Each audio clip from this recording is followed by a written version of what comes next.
Welcome to Eurovision Kiki. We're three Americans who have fallen in love with Eurovision. I'm Doug. I'm Steven. I'm Katie.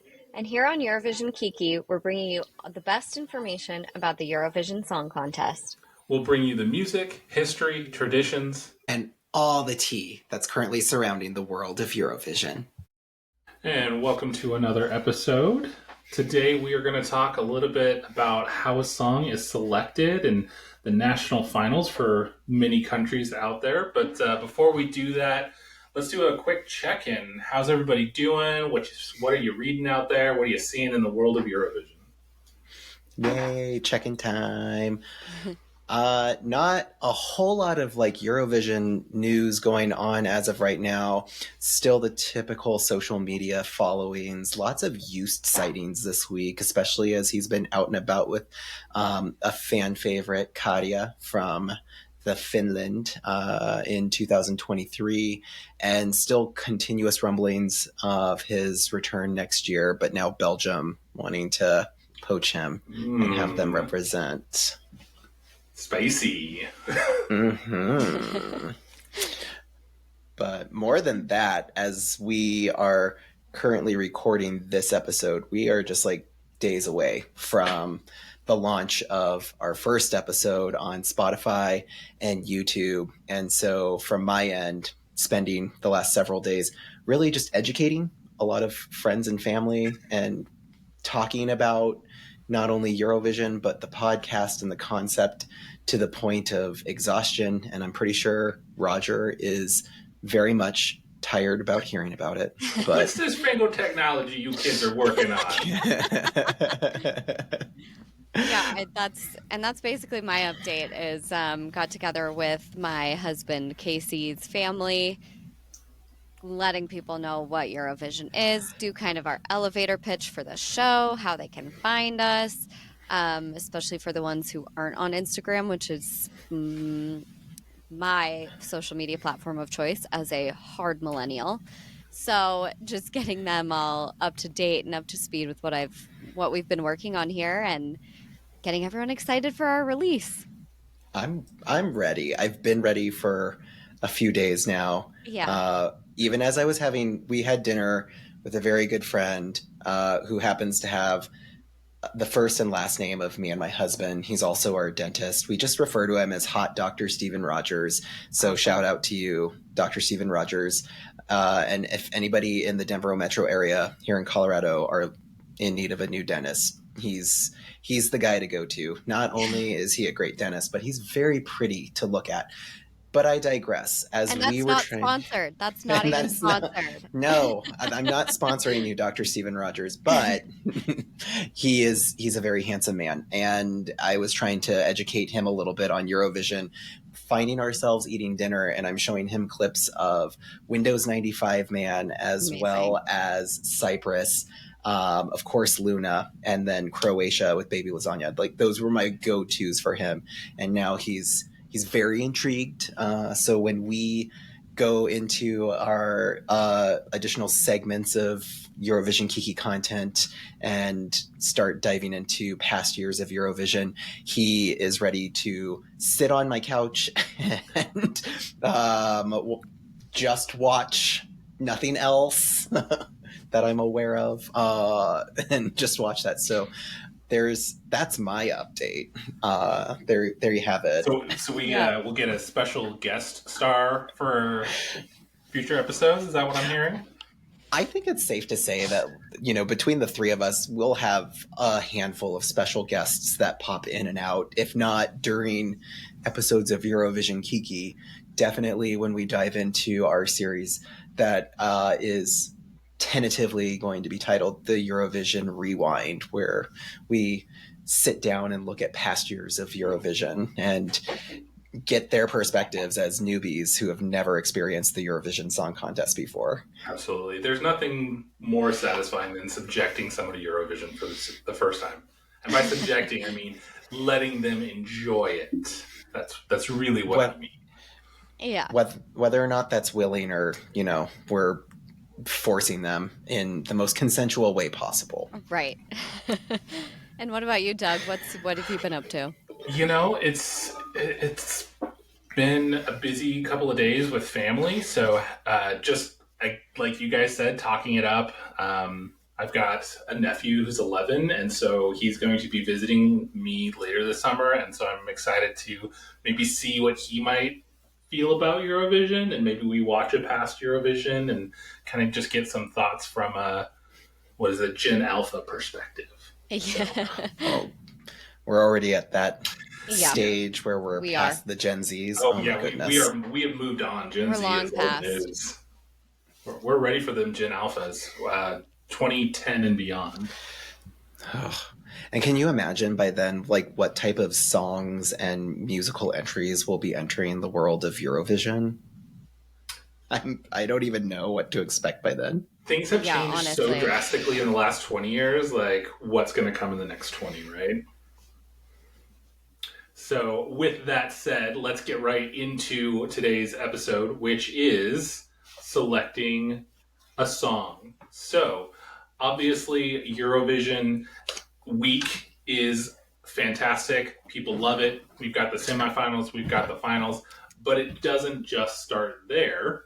We have months and months of preparation from countries in Europe, Europe adjacent, Australia. I'm looking at you. So, how is it that a song comes to be selected? And from what you, Katie, you and Stephen, what do you know about song selection? Not to put you on the I spot. think, yeah, no, I think for me, every country sort of goes about it in a different mentality when it comes to selecting who not only will be their performer representing their country, but also the song that they have chosen. Some countries go about it very similar to something that we would see here in the United States, which is some type of song contest within their own nation or country and vetting it out that way. So you have a handful of amateur artists and performers that maybe don't have as much awareness or social presence as other mainstream artists, and they go through a song competition process that way. There are others who, within their jury, will go through and make some type of determination internally to select their representative. And then you have other countries that just say something to the extent of, like, submit here and we'll get back to you if you're going to Apply online. represent us. Yeah, apply online. Right. So And it's kind of a hodgepodge. Right, and that's exactly right. Like, it can be any or all of those combinations. Some years they might choose to do a contest. Other years they might just be like, you know what, we've got a song, we think it's a bop, and we know who we want to sing it. So I think there are some staple countries that we kind of always know are going to be doing their song contest. So Norway, Sweden, they're going to hold a national final. So it's like their pre-Eurovision. And so that's how they're going to set up their winner. Other countries like the UK, they're really going to be like, who's going to put our best face forward? And they are going to choose somebody to represent them. And in this case, in 2024, the UK chose Olly Alexander. And not only was he obviously performing it, but he helped create and write Dizzy. So he had a hand in the creative process. And when you say they choose a song and they choose that stuff, like, who is they in the UK, for example? Is that their national jury? Do they have like a committee? Who's they that's choosing the best foot forward? Yeah, so I don't know necessarily the exact makeup of the individuals who are a part of that selecting process, but it's generally speaking from the broadcasting union within that country. So, we have EBU, the European Broadcasting Union, and so each I don't know what one I'm trying to say here, like each broadcaster, each broadcasting like national union, broadcaster. each national broadcaster then has to go about making their selection and determination how they're going to participate. So, like, for the UK, that's the BBC.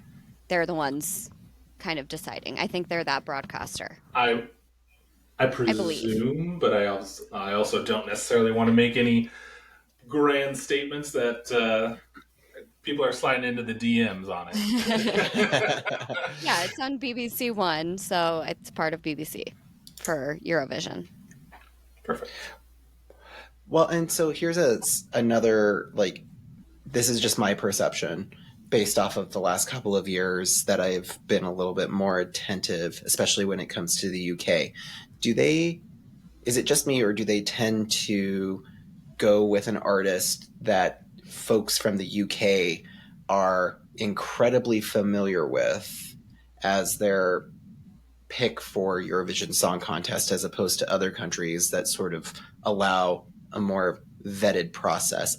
So you have Olly Alexander, who, even here in the US, when that was announced, a large handful of people, even friends of mine that don't follow Eurovision, had heard of him. And then I had to chuckle too, because I remember when you announced it to me and Katie, and you're like, look it up.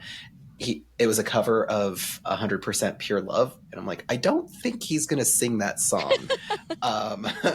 Because that song's already been sung.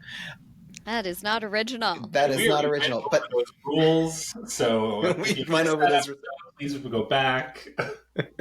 But then you also, prior to him, you had Muller, who is well known in the UK, and then of course 2022 Sam Ryder, who is also again a very well known artist. And so at least within the last few years, I feel as though within the UK they're going with artists that may have a little bit more clout. It's a like, strategy. do you think that, like, if maybe the US was going to nominate someone this year, they'd go with like Sabrina Carpenter, who is having her moment right now and is like new-ish, but has like, I mean, she's on every Spotify playlist. Even if I don't put her there, she's there. She's going to find her way to your playlist. Yeah, and so like that seems like that would be, yeah, totally. I don't love it personally. I also wonder, like, is the UK suffering from a voting perspective as a result of picking people who are more well-known, and the audience is rejecting that?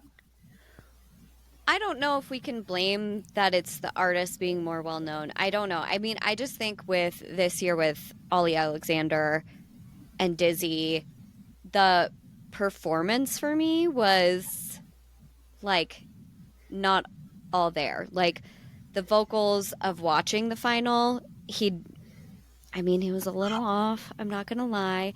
And like, I don't know. So like, I didn't get me a vote for that. And I know broadly we can look at, trends overall, but I don't think that we can necessarily say that because an artist has some clout going in, that's why they're not getting the votes, when that clearly wasn't the case there. And I remember with Muller, there being some, dust ups over some things that she had said that, maybe one half of the UK found unsavory politically. And so people didn't like that, which, the UK has not necessarily a super similar to the US political situation, but it's still like a super polarized and divided situation. So for that case, it could have been something else. So, I don't know if it's because they have the clout, or I think probably part of it is taking the democracy out of it, frankly. Maybe that's very American of me, but I'm always pro, like, song contests, let the people decide, like, take it out of, like, the dark, smoky rooms and let people, like, be part of the process. And that's how you build people up to get really excited about it, because they've, like, chosen them themselves. Yeah, you get the country invested in the process early on, so then they're following it maybe a little bit more. I would be curious to know the percentage of people who participate in, like, watch a national finals and then watch Eurovision, and does that draw in more from their country? But obviously, like, ultimately it was a choice, right? The UK said, song. The UK said, this is what we're doing, and this is who's doing it. Ready, go. So in that regard, national finals are not a a small deal, right? Like, so 22 out of the 37 countries who participated this year had a national finals. Wow. So, more countries than not have a selection process. Now, it depends from year to year. I mean, we look back at Australia, and for a while, Australia, when they first joined, they had their Australia Decides, and then they took it away. So the last 2 years, Australia said, we're just going to pick the song ourselves. So it's gone back and forth. But only a few countries, Denmark, Albania, and Estonia, have had a national final every year they've participated. Wow. So good for them. So Saba really fought for that sand. Yeah. You can never have too much sand. I don't know. I'm sorry, Saba. It was a good song. She did the best she could with what she had. Yes. Let's go with that. Which was sand coming out of her pockets. So yes. Yeah. So, national finals are a way to really increase that base. Diehard fans of Eurovision may have watched national finals before. Before this year, I had never even heard of a national finals. I mean, obviously, I'm relatively new to the game, as I think Katie is as well, right? So, Stephen, being the quote unquote veteran amongst us, have you watched a national final? I can't necessarily say that I've watched a national final in its entirety. Oddly enough, several years ago, this was back in the 2011, when I was living in Seattle and really kind of just living off of music off of YouTube, I happened to stumble across some songs that I had absolutely no idea at the time that Melodifestivalen was essentially the national competition that was happening in Sweden. And before I knew it, I was listening to a handful of songs from their competition that year. I had absolutely no idea that these were people that were competing to essentially represent Sweden for Eurovision. I just was like, oh, these songs are great. So 2011 in particular, when I saw a couple of people such as Jenny Silver perform with her track Something in Your Eyes, Shirley's Angels performing I Thought It Was Forever, and then Love Generation performing their song Dance Alone. I just thought this was some type of version of American Idol in Sweden, had no idea that it had any connections to Eurovision.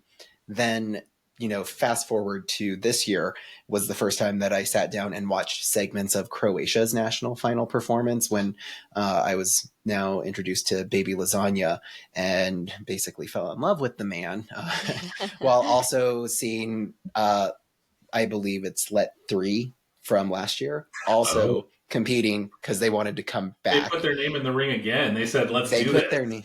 They did. They put their name in the ring again. They placed pretty well, so I would have done it too. As a surprise to literally everyone watching.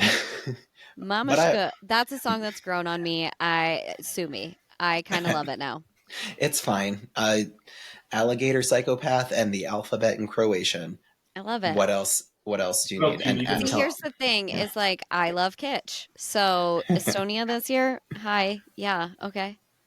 That was also good. That was a good song pick too. And that one got all the producers absolutely losing their minds. You saw like the control panel of everyone just like vibing to Estonia's song. That was so fun. It was that. I love that video clip for sure. We need to find that and post it on our Instagram. Absolutely. I will go. I'm going to search through the archives. We'll search. But other than that, no, I think as we go into 2025 Eurovision, I'm going to be much more attentive and on top of it to see what countries will be available to stream or watch online, because I want to really see how those processes are vetted out. And, maybe there will be some countries that I disagree with as far as their selection. That is the hard part. If you watch national finals, then you have even more songs that you're like, what? How did this one not make it? Yeah. More Poland's. It's just more Luna. Pour one out for Luna. Always and forever. I think we'll always pour one out for Luna until we can actually get her to show up to our Kiki. And I'm just going to, every episode, starting, from episode 2, Luna, if you're watching, girl, I'm looking at you on my second camera. Come to the Kiki. We're fun. Next time she goes live on Instagram, we'll hop on the Eurovision Kiki Instagram and just spam her. As well, and I know that the three of us have talked about this, and for folks that are listening, Windows95 Man have announced that they will be doing a US tour in 2025, January 2025. And so to you, my friends, as well, Windows95 Man, we would love to meet you at the San Francisco concert, if that's a possibility, and we would love to have you come Kiki with us as well. So I'm going to throw that up there, too. Shameless plug. I cannot, honestly, I can't handle Steven. Watching him on the screen, watching him look into the second screen, it's ridiculous. And this is like high-end production here. I know we're really going above and beyond here. We literally just got all of our microphones working. Let's one step at a time, please. But to get us back on track here, because Steven loves his little tangents, and I love them too. I love you, Steven. I do as well. I love them. Katie, any national finals on your end? No, but I'm definitely excited to get started watching them this year. And kind of like Steven, I thought like national selection, I was like, oh, it's like they do like America's Got Talent and they pick someone. But most of them have like something that's specific. The winner of this is going to Eurovision. It's not just, oh, the people loved you. You went viral for your appearance on this talent show. You're going to go. It's specific set aside things for picking Eurovision. And I'm really excited to watch this year. I haven't watched any national finals myself, but this year was the first year that I started to go back after the fact and say, what else could have come from that country? Especially, and I'm not trying to pick on anyone, but for me, I tend to be a fan of Norway's entries. And so I said, what else could have been? And so for me, I went back and I discovered a group, Keiino, I believe is how you pronounce it, and they came in second place in the Melodi Grand Prix with their performance Digga. And I loved it. It is amazing. It is everything I personally want in a Eurovision song. Where was that? And how did it not get to Eurovision? Yeah, I've heard that song now. I haven't watched like the national selection, but I've heard that song and I was like, yes, please. I love this. And yeah, I mean, no shade to the entry this year. But, I look for upbeat, danceable things in my Eurovision songs and less Viking battle cries. Not no Viking battle cries, but less. Right. Always, greater than zero. But also maybe there's a limit. Sometimes less is more. Exactly. Queen of the Kings, some battle cry to it, but she also knew when to danceable bop. Yes. Well, and I think this is where, for me and the history guy, I wanted to know more about this second place song. So, Digga, they lost by just 6 points, and this title of their song isn't just gibberish. It means this thing here, and I believe it's Sami, Sami, a language found in Northern Europe. So they didn't just pull this random thing out of thin air. It actually has some meaning behind it, which I think is really cool.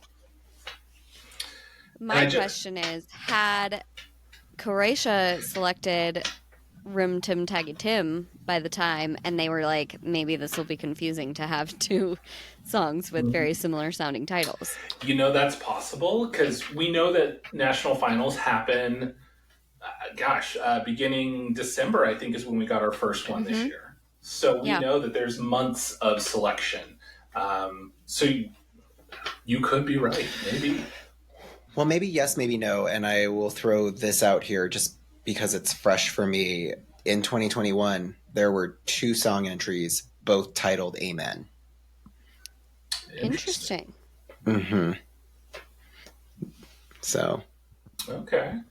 Well, for me, that I just wish Norway had selected that song. I know that obviously I am very biased, but it gives Aqua vibes, and I'm here for it. Like, that probably showing my age, Love Aqua. but Hey, Steven and I just went to an Aqua concert I in was gonna say, December. So December, when they were here in Denver, it we was went and saw them. amazing.